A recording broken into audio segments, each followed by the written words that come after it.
성공하는 사람들의 특징이 있습니다. 그게 뭔가 하면은 중요한 것을 반복해요. 실패하는 사람들의 특징이 있습니다. 중요하지 않는 것을 반복하게 됩니다. 그래서 성공하는 사람하고 실패하는 사람하고 차이가 중요한 것을 반복하느냐, 중요하지 않는 것을 반복하느냐, 그게 바로 차이인 것입니다. 그리고 그렇다면 오늘 이 본문이 우리에게 주는 메시지가 뭔가? 이 본문은 신명기거든요. 그래서 신명기 해설적에는 사실상 제2의 율법서라 하는데, 그것은 렘넌트에게 중요한 것을 반복 교육한 것이 신명기예요. 모세가 유월절 피 언약을 가지고 애굽에 가서 절대 해결 안 되는 문제를 해결시켰어요. 그게 뭔가 하면은 오실 예수 그리스도와 그 피 언약을 설명을 하고 그것을 문설주에 발을 했을 때에 400년 동안 해결되지 않는 문제가 해결됐어요. 그 400년이라는 것은 400이라는 숫자보다가는 인생에 절대 해결되지 않는 문제가 해결됐다, 구원인 것입니다. 그게 해결됐거든요. 근데 거기서 출애굽을 우리는 구원이라고 보는 거예요. 그다음에 홍해 가르고 광야길 지나와서 이제 가나안 땅 앞에 딱 섰습니다.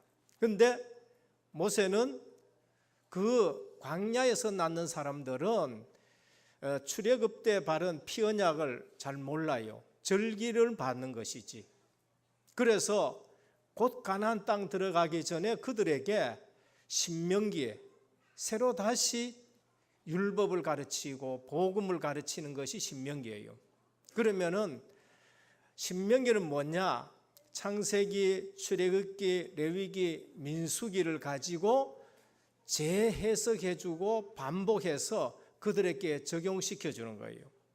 그러면은 우리 신앙생활에서도 교회 와서 실패하는 사람은 뭔가? 교회 와서 중요한 것을 보지 않아요. 그저 이 교회에 요즘 새로 건물 잘 지어져 수리했다, 야 번듯하네, 그거 보는 겁니다. 뭐 틀린 것은 아니고 좋은 것이지만은 그거 봐서 안 돼요.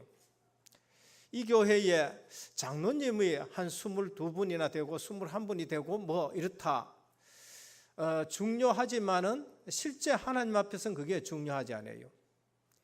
이 교회에 오니까 실제 내가 누구를 좋아하는 사람 만났다, 그것도 별로 중요하지 않아요. 교회에 와서는 뭐 해야 되느냐? 우리 늘 말씀하지만은 예수님이 그리스도라고 말씀했다. 근데 그분이 내 인생에 답이 되어야 되는 거예요. 그거나 누구 어떤 장로님하고 친하고 어떤 권사님하고 친하고 담임 목사하고 친하고 그거 전혀 상관이 없어요. 예수님이 이 땅에 오셨습니다. 저는 성경을 이렇게 보면서 예수님이 이 땅에 오셨는데 많은 사람이 예수님한테 찾아오고 예수님한테 막 밀려 들어오고 군중이 오니까요. 예수님 막 대이고 밀리고 예수님 앞에 엎어지기도 하고 그랬을 거예요. 근데 그처럼 예수님한테 옷자락이 대이고 밀리고 해도 아무런 역사 안 일어난 사람이 있어요. 근데 예수님의 옷자락만 만져도 내 병이 낫겠다는 그 믿음 가진 자에게는 주님의 능력이 나간 줄 믿으시길 바랍니다. 교회 와서요, 중요한 것을 봐야 되지요. 물론 우리 인격도 봐야 됩니다. 그 교회의 정서도 봐야 돼요. 그러나 그것만 봐가 안 돼요. 이 교회에 와서 어느 다른 교회에 가더라도 그 교회에서 선포되는 말씀, 복음으로 인생이 답이 나야 돼요. 그렇지 않으면은 이거는 합동에 가도 통합에 가도 뭐 그 다음에 침례에 가도 심지어 우리 교회까지 오더라도 아니면 저 서울 임마누엘, 부산 임마누엘에 가더라도 갈등할 수밖에 없는 인생이 되는 거예요. 오늘 신명기를 통해서 우리에게 주는 메시지가 뭔가? 모세는 이 후대들에게 뭐를 가르쳐야 되겠느냐? 중요한 것을 가르쳐야 되겠다. 그거를 지금 반복하는 거예요. 그래서 신앙생활이든지 사회생활이든지 성공하는 사람의 특징이 뭔가 중요한 것을 반복해요. 저는 운동하는 사람들도 봤거든요. 운동하는 사람들이 선수라도 그게 안 되는 날이 있어요. 선수지만은 이상하게 슬럼프 빠져가지고 한 달이라든지 두 달이라든지 안 되는 사람이 있거든요. 그때 그분들이 뭘 해요? 그분들이 하는 것은 딴 것입니까? 중요한 거예요. 기본을 계속 반복합니다. 기본을. 달리기 하는 사람, 태권도는 안 보라니까요. 항상 기본을 계속, 기본이 가장 중요한 거예요. 그래서 신명기에 오늘 뭘 얘기하냐? 신명기 했었을 적에는 바로 복음을 반복 말씀하고 그거를 재해석해주고 그걸 적용시켜서 확산시키는 것이 신명기다라고 보면 됩니다. 그러면 교회 와서 우리가 빨리 알아야 될 것은 우리에게 정말 중요한 것이 뭔가? 예배거든요. 교회 와서 예배에 실패한다, 딴 일 아무리 해도 인생 실패가 돼요. 교회에 이 일 저 일 하는데 그분이 예배에 실패한다, 다 실패하는 거예요. 그래서 교회의 기능은, 임무는 예배예요. 그럼 구원받은 자의 대표적인 행위가 뭔가? 그게 예배거든요. 그럼 내가 예배에 지금 승리하고 있느냐, 승리하고 있지 않느냐, 그것이 내 신앙생활에 가장 중요하다 결론 나야 돼요. 예배는 누가 드립니까? 구원받지 못한 자는 예배를 못 드려요. 그러면 목회자는 여기서 보통 메시지 할 때 뭐냐? 구원받은 자들에게 내가 말씀을 전한다 하고 믿음을 전제하고 드리는 거예요. 혹 복음이 나갈 적에는 어떻게 나가느냐? 왜냐하면 믿지 않는 자도 있을 수 있다 믿고 늘 복음을 선포하는 거죠. 그러나 예배 때는 모든 성도는 구원받은 자들이 모였다고 믿고 선포를 하는 거예요. 그러니까 그대로 믿으시기를 축원합니다. 그러면은 교회에 와서 내가 가장 중요한 것이 뭔가? 다른 일하고 교제하는 것도 중요하지만은 내가 예배에 성공해야 된다. 이유가 뭔가? 예배는 구원받은 자의 대표적인 행위예요. 그럼 대표적인 행위를 실패했다. 그러면 그 다음은 물어보나 마나예요. 물어보나 마나 그 인생은 계속 실패하는 겁니다.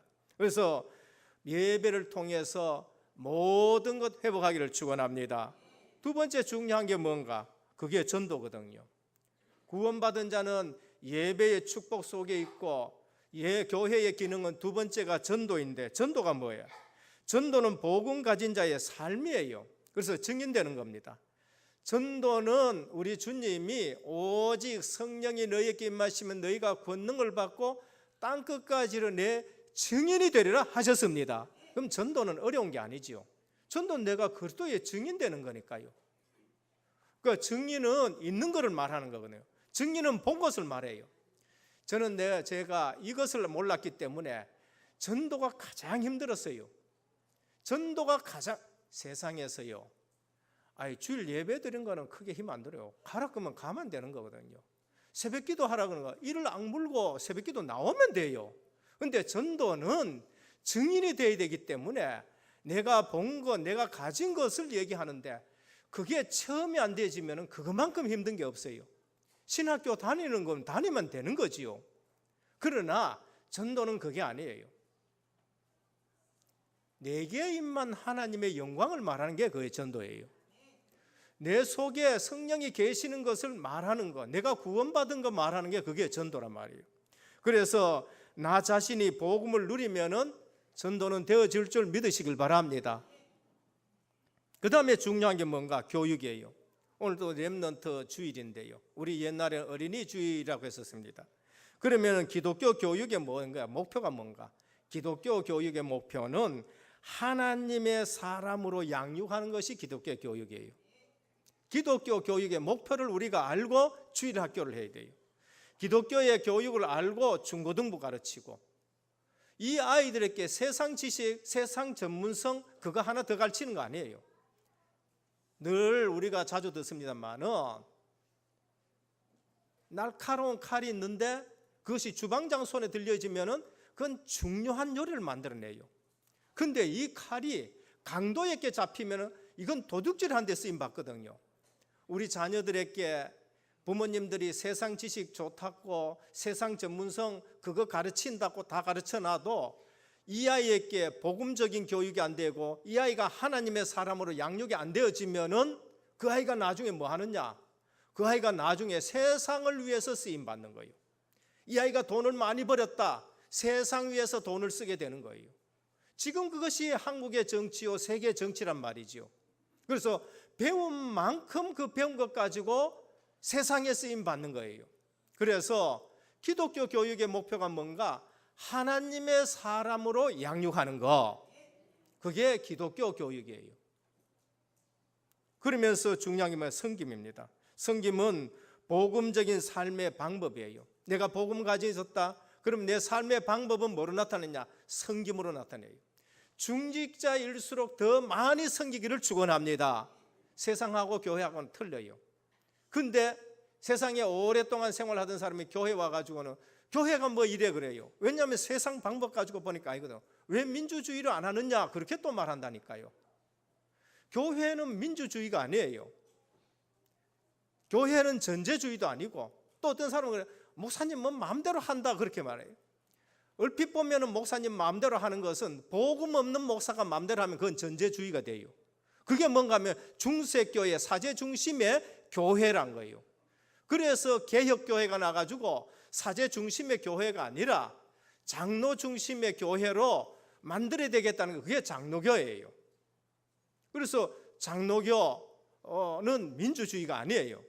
그래서 실제로 교회는 민주주의도 아니고 전제주의도 아니고 무슨 죄냐? 신본주의가 교회인 줄 믿으시길 바랍니다.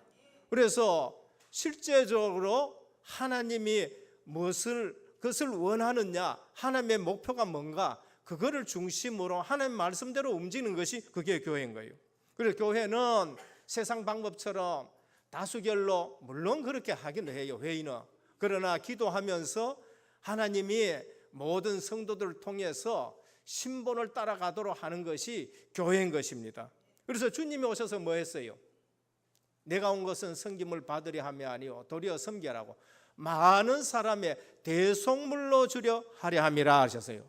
그래서 주님이 복음으로 오셨는데 섬김으로서 하셨어요. 여기에 사단이 틈탈 수가 없는 것입니다. 이것이 바로 복음적인 삶의 방법이라고 말합니다. 그래서 오늘 우리는 이 나라를 보면서 그 다음에 이 세계를 보면서 이제 뭐를 생각해야 되느냐? 정말로 이 교육 가지고 되겠느냐라고 생각해야 돼요. 한국이 오늘 또 장로님 기도하신 것처럼 어마어마하게 발전했습니다. 제가 한번 보니까 대한민국 했는데 당신이 살고 있는 나라, 국민의 90%가 국기를 소지하고 있는 나라, 평균 IQ가 105를 넘는 유일한 나라, 일하는 시간 세계 2위고 평균 노동 시간은 세계 3위, 잠 없는 나라, 문맹률이 1% 미만인 유일한 나라. 우리나라가 교육을 얼마나 잘 시켰냐? 세계 최고예요. 문맹률이 1% 미만, 이거는 있을 수가 없는 거예요. 미국과 제대로 전쟁 났을 때 3일 이상 버틸 수 있는 8개국 중에 하나인 나라, 세계 유일의 분단국이자 아직도 휴전 중인 나라, 노약자 보호석에 있는 5개국 중에 하나인 나라, 세계 2위 경제대국 일본을 발톱 사이에 때만큼 또 안 여기는 나라. 희한하지요? 우리나라만 그렇다니까요. 강대국을 우습게 하는 거야. 미국을 코제이라 그러고요. 러시아를 갖다가 뭐라 그러나 로스께 끄고요. 중국을 갖다가 죄송합니다 떼놈이라 그러고요. 일본을 외놈이라. 다른 나라는 러시아, 일본, 미국, 중국을 보면 그뭐 배워야 되겠다고 떠는데 우리나라는 강대국을요 희한하게 우습게 나는 나라예요. 여성부가 존재하는 유일한 나라, 음악 수준이 가장 빠르게 발전 나라, 기름 한 방울도 안 나면서 자동차 수 2천만 대의 나라. 그러니까 대한민국 그러면요 어마어마한 거예요. 언제부터요? 선교사들이 성경을 가지고 복음을 가지고 들어와서 우리를 교육한 시점부터 이게 달라지기 시작한 거예요. 근데 역사 교육에는요 이 부분을 그냥 지나가려고 하는 거 있어요. 역사 교육에서는 기독교가 이 나라에 가장 공헌한 게 뭔지 압니까? 그게 바로 복음 가져온 것이고, 두 번째가 뭔가 하면요, 한글 보급이에요. 성경을 한글로 만들어서 글자 모르는 우리 어머니들 교회 왔었을 때에 성경을 가르치면서 한글을 가르치고, 그래서 한글이 우리나라에 엄청나게 보급되도록 한 것이 누구냐? 한국 교회라는 거예요. 그래서 선교사들이 들어오면서 뭘 했느냐? 병원 짓고, 선교사들이 들어오면서 뭐 했냐? 학교 짓고, 선교사들이 들어오면서 뭐 했느냐? 고아원을 지어가지고 우리 후대들을 길러냈어요. 근데 선교사들이 하나 안 해준 거 있어요. 그게 뭔가? 예배당은 안 지어줬어요. 학교는 지어주고 병원은 지어주고 고아원은 지어줬는데 예배당만큼은 너희 손으로 만들어낸 거예요. 그래서 처음 교회들 뭐냐? 초가집 2칸짜리 3칸짜리 가지고 해요. 대구 제1교회도 마찬가지고 범어교회도 마찬가지고 전부 초가집 가지고 시작했거든요. 너희 손으로 해라는 거예요. 그래서 근대 교육의, 현대 교육의 출발점이 어디였느냐? 선교사들이 복음 가지고 와서 시작한 것이 오늘 한국 교육의 출발점이에요. 그래서 70년대는 우리 교육이 발전하기 시작한 해였어요. 60년대, 70년대는요, 학교 짓고 어마어마하게 공교육이 발전하기 시작했습니다. 공교육이 발전하면 어떤 현상이냐? 교회 교육을 도외시해요. 예를 든다면 동산기독병원이 있습니다. 그 다음에 계명대학교 있어요. 시간 지나가면 어떻게 하냐? 교회에서 파송된 이사들 전부 하나하나 없애버립니다. 연세대학교 선교사들이 세웠지만은 교회 총회에서 파송된 이사들은 전부 다 없애고, 그 다음에 누가 자기 멋대로 해요. 그리고서 뭐 하냐? 성경 못 가르치게 하는 거. 이게 공교육의 발달인 겁니다. 이처럼 공교육이 발달되어졌는데 50년 지나서 지금 어떤 문제가 왔냐? 불신자나 신자나 똑같이 뭐를 얘기해요? 공교육이 무너졌다는 거예요. 지식만 전달됐지 이제는 공교육이 무너져가지고 어찌 해야 될지를 알지 못해요. 그래서 학교에서 뭐하냐? 교사가 학생한테 두드려 맞는 일들이 생기는 거예요. 이제 이런 지경까지 온 것이죠. 그래서 여기에서 우리가 복음 교육에 뜻있는 분들이 뭐 해야 되느냐? 이제는 대안학교를 세워야 된다. 이제는 정말로 새로운 교육이 시작이 되어야 된다라고 말합니다. 그래서 오늘 또 우리가 본문을 통해서 교회에서 뭐 했냐? 학교에서 답 주지 못하는 것을 답을 줘야 돼요. 우리 렘넌트 주일인데 어린이날 돼 가지고 제발 아들 데리고 그날 살면서 아들 고생 좀 덜 시키길 바랍니다. 5월 날 되면요, 평소에는 잘 안 하다가요, 큰날 돼 가지고 애들 공부도 안 시키고 처음들 들이대는데, 제가 보니까요, 어떤 저 성도님이 그날 돼 가지고 애들은 안 들어갔습니다만은 유원지나 뭐 이런 거 갔는데 3시간 가야 될 걸 8시간 만에 갔대요. 애들 태아가 그래 댕기면 얼마나 애들 고생시켰습니까? 평소에 잘해 주시길 바랍니다. 평소에 우리가 가르치고 평소에, 그래서 앞으로 5월 5일 날 되면은 우리 교회는 정말로 세상에 좀 댕기지 아니하고 제대로 우리 렘넌트를 행복하게 해줄 수 있는 게 뭔가 교육부에서 좀 많이 기도하시길 바랍니다. 그래서 오늘 또 미래를 보면서 초석을 놓는 일이 뭔가? 성경적 교육을 원리. 다시 성경적인 교육으로 돌아가야 돼요. 미국에서 지금 일어나는 일들 보면서 뭐 했냐? 이제 주마다요, 이제 학교에서 성경을 가르치자, 지금 그렇게 지금 돌아가는 거예요. 그래서 예배를 통해서 인생 개혁이 일어나야 되는 거예요. 오늘 본문은 쇠마 이스라엘입니다. 쇠마라는 말은 들어라라는 거예요. 이스라엘은 하나님의 백성이죠. 하나님의 백성아 들어라 하시면서 주는 말씀인데, 누가 이 말씀을 전했느냐? 하나님의 말씀을 모세가 대언했습니다. 누구에게? 출애굽하고 나서 태어났는 아이들에게. 어디서? 모압 광야에서 바로 가나안 땅을 바라볼 수 있는 그 형편에서. 무엇으로? 38년의 모든 광야길 역사를 가지고 하나님이 우리에게 어떻게 행해 주셨는가, 그걸 말해요. 그래서 어떻게 교육했느냐? 말씀으로 재반복을 하는 것이 바로 신명기인 것입니다. 그래서 성공하느냐 성공하지 않느냐, 그거는 중요한 것을 반복해 주느냐 반복해 주지 않느냐예요. 또 얘기합니까? 또 얘기하는 것이 아니라 중요한 것을 반복해주고 기본을 반복해주는 것이 성경의 성공의 비결인 줄 믿으시길 바랍니다. 그래서 첫 번째, 우리는 신명기에 우리 렘넌트 주일을 맞이해서, 어린이 주일을 맞이해서 우리 후대들을 생각하면서 첫 번째 생각해야 될 거냐, 쇠마 이스라엘은 그리스도의 유일성의 반복이에요. 쇠마 이스라엘은 뭔가 구원의 유일성을 반복하는 거예요. 쇠마 이스라엘은 뭔가 여호와 하나님의 유일성을 반복하는 거예요. 오늘 또 뭐라고 하십니까? 오늘 또 하나님은 이스라엘이다, 우리 하나님 여호와는 오직 유일한 여호와이니, 뭐에 유일하시다고요? 구원하심에 유일하십니다. 한국교회가 왜 이 모양이 됐느냐? 복음 놔두고 다른 거 강조해서 그렇다니까요. 복음만을 강조했었을 적에는 영적 문제가 뭔지를 알고, 영적 문제와 죄 문제와 사단 문제는 복음 외에는 절대 해결 안 된다는 것을 알 때에 오직 그리스도가 되어지는데, 이걸 강조 안 하고 다른 거 강조했거든요. 그러니까 WCC 사상이 들어오는 거예요. 그러니까 혼합주의 사상이 들어와 가지고 교회는 큰데 그 교회가 사단의 장난터가 되어지는 걸 볼 수 있어요. 하나님은 많은 숫자 가지고 세상을 변화시키지 않았어요. 하나님은 오직 그리스도 하는 사람을 가지고 세상을 변화시킨 줄 믿으시길 바랍니다. 그거를 지금 우리가 하고 있는 거예요. 우리가 잘났다고? 아니에요. 우리보다 훨씬 잘난 사람 많아요. 그런데 훨씬 큰 교단도 있고 훨씬 큰 교회도 있지만은 오직 그리스도를 놓치니까요, 교단이 우상이 되어 있어요.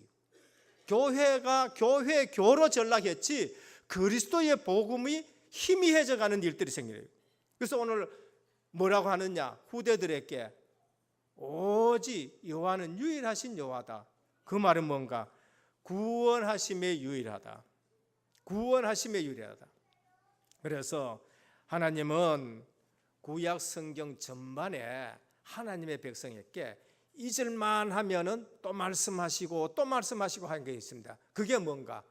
나는 너를 애굽 땅 종되었던 곳에서 인도해낸 여호와라. 애굽 땅이 뭐예요? 세상이에요. 바벨론이 뭐예요? 세상이에요. 갈대아 우르가 뭐냐? 세상이에요. 아브라함 보고 거기서 빠져나오라는 거예요. 바벨론 포로 생활에서 너희가 정말로 가나안 땅으로 회복해야 되고 빠져나오라는 거예요. 로마가 뭐야? 세상이에요. 그래서 사도 바울은 내가 바벨론에게 있는 너희들에게 편지한다, 그렇게 말해요. 그러니까 성경에서 갈대아 우르는 세상이요, 성경에서 애굽은 세상이요, 바벨론은 세상이요, 로마는 세상인 것입니다. 그래서 하나님은 출애굽기 20장 1절 십계명 줬지요. 출애굽하고 나서 광야에 딱 들어서자마자 하나님은 십계명을 주시면서 뭐라 그랬냐? 나는 너를 애굽 땅 종되었던 곳에서 인도해낸 여호와로라 그래요. 신명기 6장 21절 후대들에게 다시 십계명을 말씀하시면서 뭐나? 너는 내 아들에게 이르기를 우리가 옛적에 애굽에서 바로의 종이 되었더니 여호와께서 권능의 손으로 우리를 애굽에서 인도해냈다, 그렇게 말씀해요.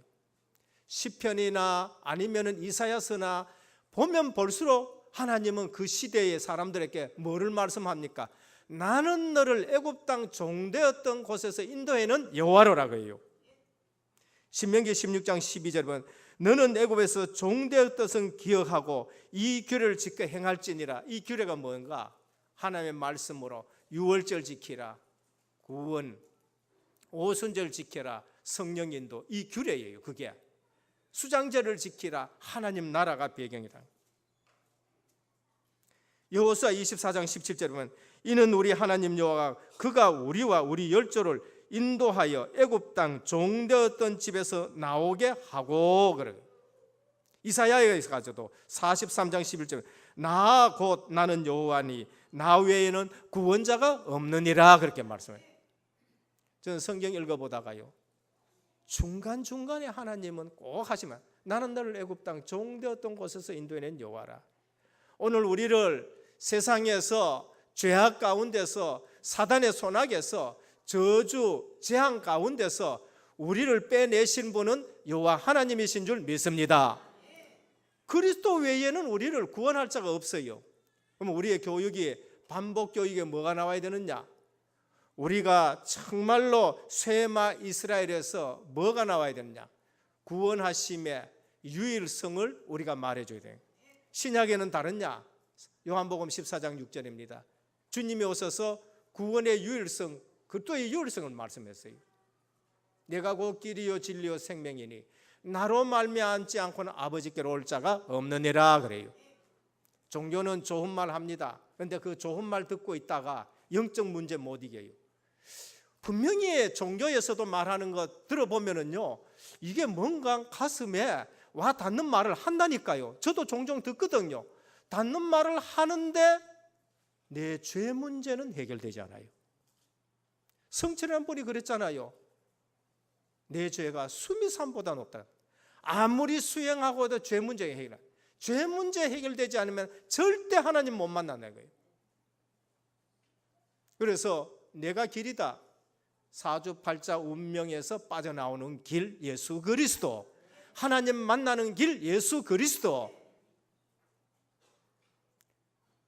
그 겁많던 베드로가 사도행전 4장 12절에 그리스도로 담나고 약속하신 성령 충만 받으니까 그 대제사장 문정 앞에서 다른 이로서는 구원을 얻을 수 없나니 천하인간에 구원 얻을 만한 다른 이름을 우리에게 주신 일이 없다 하셨던 거예요. 그래서 오늘 또 렘넌트 주일을 맞이해서 우리 후대들에게 무슨 교육이 필요하냐? 복음의 유일성 교육이에요. 그리스도의 유일성 교육을 날마다 시켜야 되는 거예요.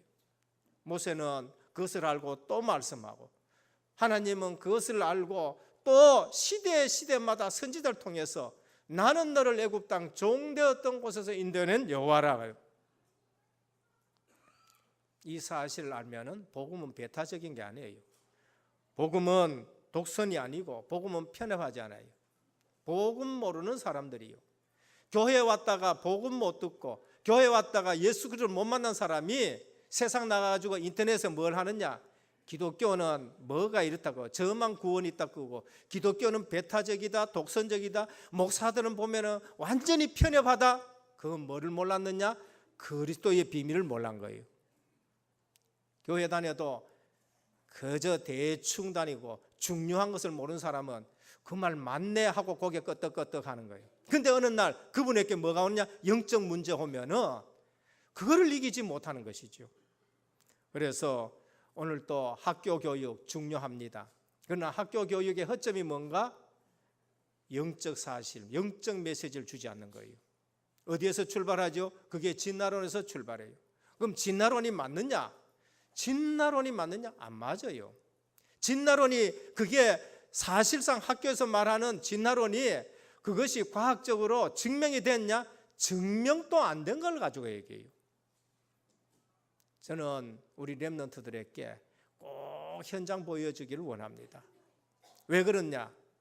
제가 거기에 당했거든요. 저는 4대째 집안에서 자라났지만은 이 영적 사실과 그리스도로 완전 답이 안 나니까요. 어느 날 학교 교육이 맞아요. 생물이 맞고 과학이 맞아요. 그래서 실제 현장에 가보니까 사람들은 어디에 잡혀 있느냐? 사람들은 사주팔자 운명, 이 세상 임금, 흑암막이 귀신에게 딱 잡혀 있는데 점집에 가보니까 얼마나 놀랐는지요. 이게 귀신이 진짜 있는 거 있죠. 그래서 우리 렘넌트 복음 말고 어디에 보내야 돼요? 전도 현장에 보내봐야 돼요. 아, 영적 사실인 것이구나. 두 번째입니다. 얼마나 반복할까? 반복의 목표입니다. 마음에 새겨지도록 반복해야 돼요. 마음에 새겨지도록. 대부분 어릴 때에는 이게 여기 와가 있어요. 근데 마음에 새겨지도록. 어떻게? 신명기 6장 6절. 오늘 내가 내게 명하는 이 말씀을 너는 마음에 새기고 자녀의 감. 그러자면 먼저 누구의 마음에 있어야 되느냐? 부모님의 마음에 있어야 돼요. 육신적으로 잘해주려고 생각하지 마시고 내게 있는 이 복음의 비밀, 내가 누리는 이 복음의 비밀, 이것이 먼저 내가 누려질 때에 자녀들 마음에 새겨지는 거예요. 목회자가 설교할 때 제일 힘든 게 뭔지 압니까? 목회자가 체험하지 않는 것을 증거해야 될 때예요. 그것만큼 힘든 게 없어요. 내가 기도를 누려지지 않는데 내가 기도 얘기한다? 그건 힘든 거예요. 내가 전도를 알지 못하는데 내가 전도 얘기한다? 그거 힘든 거예요. 부모님이 먼저 이 복음의 비밀, 죄사함의 비밀, 주님이 나와 함께 하시는 거, 내가 주님의 인도받는 거, 주님이 내가 주인 되는 거, 그것이 누려질 때에 그 아이에게 전달되는 거예요. 자주 제가 말씀드립니다. 저는 이 말이 굉장히 뭐라 그럴까요? 가슴에 닿았거든요. 어떤 어머니가 깐디한테 아들들 들떡 들어와가지고, 선생님, 우리 아이 자꾸 사탕을 먹는데 해롭다고 한마디만 좀 말씀해 주십시오. 깐디 선생이 뭐라고 했냐? 보름 있다 오십시오 그래요. 그 어머니가 보름 있다 아이를 들어왔어요. 딱 들어오니까 깐디 선생이 얘기했다는 겁니까? 얘야, 사탕 먹지 마라 그래요. 아이가 예 해요. 어머니가 너무 이상한 거 있죠. 선생님, 애를 저쪽 보내고, 선생님, 아이 그 간단한 거 보름 전에 얘기하면 됐지 왜 다시 오게 합니까? 내가 그때 사탕 먹고 있었습니다 그래요. 그러니까 내가 안 누려진 거, 그거를 얘기한다는 안 돼요. 오늘 우리 부모님 오직 그리스도로 담나기를 축원합니다. 오직 그리스도로 내가 누려야 되는 거예요. 안 그러면은 뭐냐?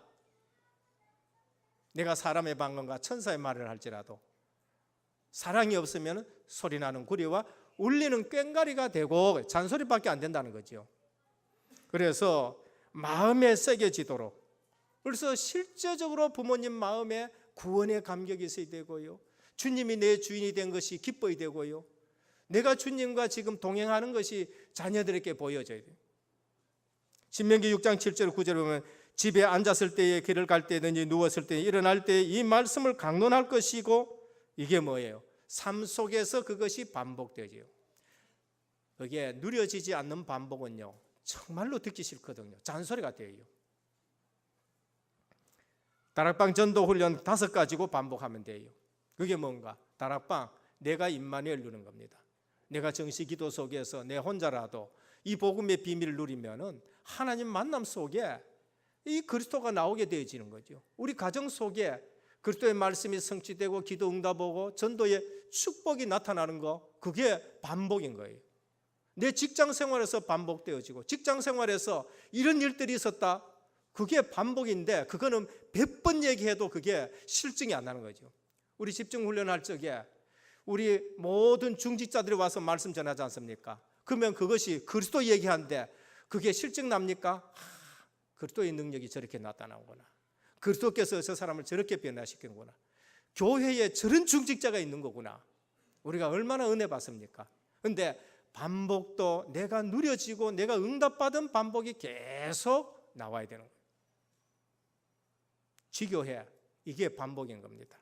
그래서 문제가 보자마자 뭐가 나가야 되느냐? 답이 나가야 되는 거예요. 그래야 우리의 렘넌트가 현장 나가서 이기는 겁니다. 주님은 시험이 오자마자 바로 신명기 말씀이 나갔어요. 사단이 주님의 공생애에, 주님이 40일 기도 속에 들어갔는데 사단이 와가지고 돌로 떡 만들어 먹어라. 나쁜 건 아니에요. 그런데 육신적인 것 가지고 영적인 것을 빼앗으려고 하는 거예요. 그때 주님의 입에서 단번에 뭐가 나갔냐? 신명기 말씀이 나가요. 신명기 8장 6절에 보면 사람이 떡으로만 살 것이 아니에요, 오직 여호와 입에서 나오는 모든 말씀으로 살 것이니라 그래요. 성전에서 뛰어내라, 바로 신명기 말씀이 나갑니다. 신명기 6장 16절입니다. 마사에서 시험한 같이 주 너의 하나님을 시험하지 말라 그래요. 내게 경배하라 그래요. 주님이 신명기에 있는 말씀 그대로 나갑니다. 6장 13절 14절에 사단아 물러가라, 기록되었을 때 주 너의 하나님께 경배하고 다만 그만 섬기라 하셨느니라 그랬어요. 오늘 우리가 왜 반복해야 되느냐? 바로 시험 들기나 할 때 바로 하나님의 말씀이 내게 적용이 돼야 돼요. 바로 하나님의 말씀이 나가야 되는 거예요. 우리 자녀들이 현장 나갔었을 때에 바로 그렇게 되죠. 그렇게 반복을 해요. 왜 군에서 자꾸 총선을 훈련시킵니까? 문제 터졌을 적에 바로 총을 쏠 수 있도록 만드는 거예요. 몰라서 시키는 거 아니죠. 둘째입니다. 그럼 셋째입니다. 어떻게 반복할까? 말씀 듣고 적용이 중요해요. 오늘 우리는 말씀은 많이 듣는데 적용을 하지 않아요. 말씀 듣고 적용이 되도록. 첫 번째가 뭐 믿음으로 반복하시기를 축원합니다. 유아 세례 받을 때에 그 아이가 지금 질문에 대답할 수 있어요? 없어요. 그런데 그 아이에게 세례를 베풀어요. 이유가 뭔가? 믿음으로 그 아이를 세례받게 하는 거예요. 부모가 믿음으로 이 아이는 하나님이 주신 기업이구나, 이 아이는 구원받은 하나님의 선택된 자인데 우리 가정에 주셨구나, 그 믿음으로 그렇게 하는 거예요. 그러면은 그 믿음대로 될 줄 믿으시길 바랍니다. 그게 우리의 믿음이에요. 그래서 대소요리 문답이나 그 다음에 웨스민스터 그 신앙 고백을 보면은 교인이 누구냐? 하나님의 백성의 가정의 모든 자녀들까지 교인으로 보는 거예요. 그래서 믿음으로 세례를 준 겁니다. 히브리서 11장 24절에 보면 모세에게 믿음이 들어갔어요. 믿음으로 모세는 장성하여 바로의 공주의 아들이라 칭함을 거절하고 믿음으로 하나님의 백성과 함께 고난받기를 더 좋아하고 27절에 믿음으로 애굽을 떠나 임금의 노함을 무서워하지 아니하고 28절에 믿음으로 유월절 피 뿌리는 예를 정하였으니라고 했었습니다. 오늘 모세의 부모가 믿음으로 아이를 기른 거예요. 그런데 그 아이가 자라서 히브리인들을, 이스라엘을 정말로 하나님의 백성 애굽에서 구원해내는 역사가 있는 거예요. 그래서 우리가 어떻게 반복할까? 믿음으로 반복하시길 바랍니다. 그래서 우리 자녀들 볼 때에, 우리 렘넌트를 볼 때에 저는 믿음으로 가요. 왕들 상대하는 21세기의 복음의 주역들이다. 오늘도 아침에 막 렘넌트 하나 쫓아 올라왔더라고요. 난 믿음으로 그 아이를 축복을 하셨는 겁니다. 그래서 우리 렘넌트 볼 때마다 항상 믿음으로 복음을 반복하시기를 축원합니다. 그래서 왕들 상대하는 렘넌트가 나야 돼요. 이 성전의 나중 영광이 이전 영광보다 크리라. 후대들이 일어나가지고 은혜교회를 더 크게, 더 하나님 앞에 영광스럽게, 더 세계 복음만 하는 역사를 주도하는 렘넌트를 주신 줄 믿으시길 바랍니다. 저는 렘넌트 보면요, 얼굴에 빛이 나요. 어린데도 이 아이들이 성령 충만하구나. 글쎄, 제 눈은 정상적인 줄로 압니다. 뭐 저 다른 교회 아이들보다 우리 교회 아이들이 훨씬 인물이 좋아요. 저는 그렇게 보여져요. 그게 정말이에요. 비전 갖고 반복하고 정형시켜져야 돼요. 하나님은 모세에게 비전을 주셨어요. 하나님은 이스라엘 후대들에게 비전을 주셨어요. 신명기 7장 13절 14절 내게 주리라고 내 열조에 맹세한 땅, 내 소성에게 은혜 베푸신 땅, 그 땅에서 내가 만민보다 우승하며 모든 질병도 내게서 멀리할 것이라고 하셨습니다. 그 땅으로 들어가면 너희들이 만민보다 우승하리라고 해요. 그래서 하나님은 그 백성에게 비전을 주셨어요.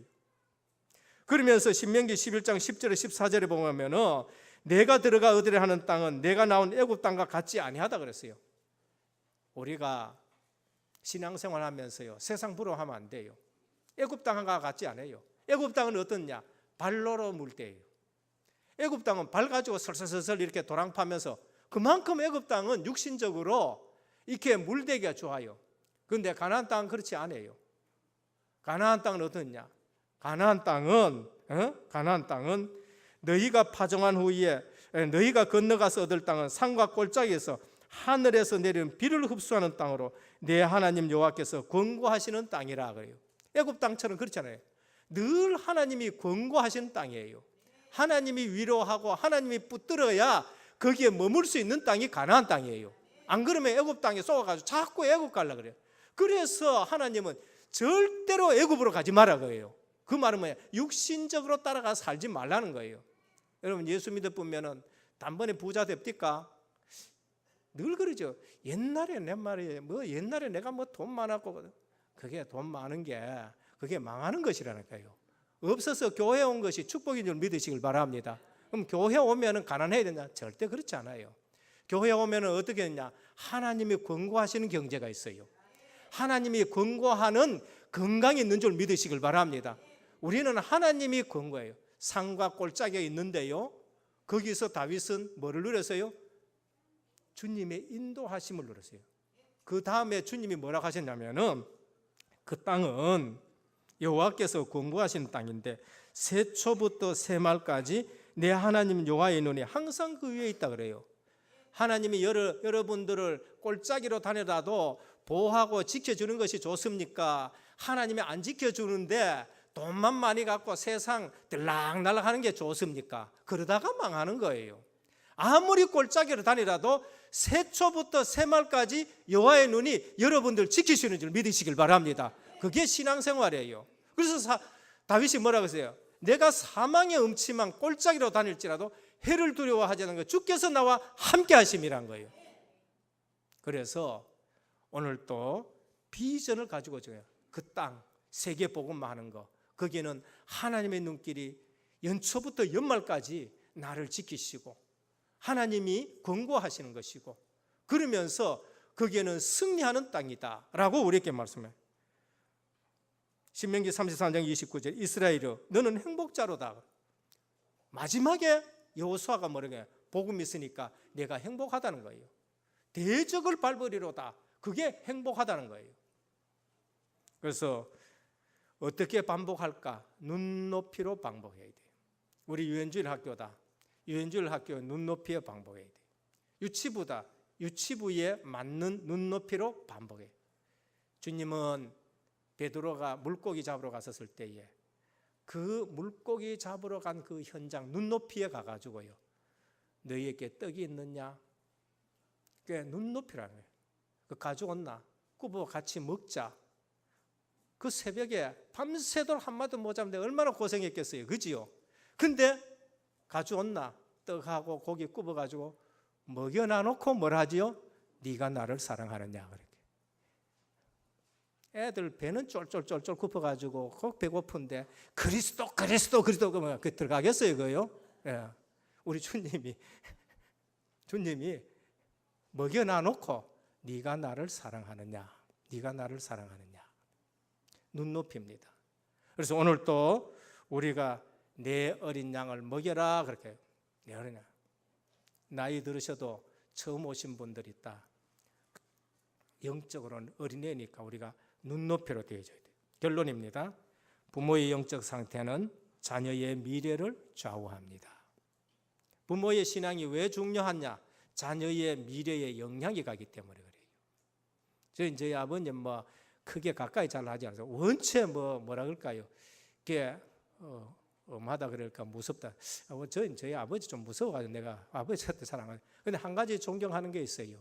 우리 아버지 믿음이 있구나라는 건 내가 존경해요.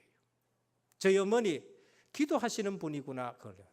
저희 할아버지 매일 집에서 가정 예배 드리시는, 아무리 바빠도 홀로라도 가정 예배 드리시는구나. 그게 제게 영향이 온 거예요. 그래서 부모의 영적 상태는 자녀의 미래를 좌우합니다. 요셉이 꿈을 꿨는데 그것을 야곱이 마음에 담았다라고 했죠. 그래서 오늘 또 우리는 렘넌트 데이, 렘넌트 주일을 맞이해서 잃어버린 기독교의 교육, 회복하는 모든 교사와 부모님 되시기를 축원합니다. 그래서 성공한 렘넌트들은 혼자 있는 시간에 미래를 좌우할 수 있는 습관을 길러야 돼요. 그것까지 우리가 만들어줘야 돼요. 이 애를 혼자 놔뒀었을 때에 미래를 좌우할 수 있는 습관이 길러지도록 해요. 그게 아까 말했죠. 집중입니다.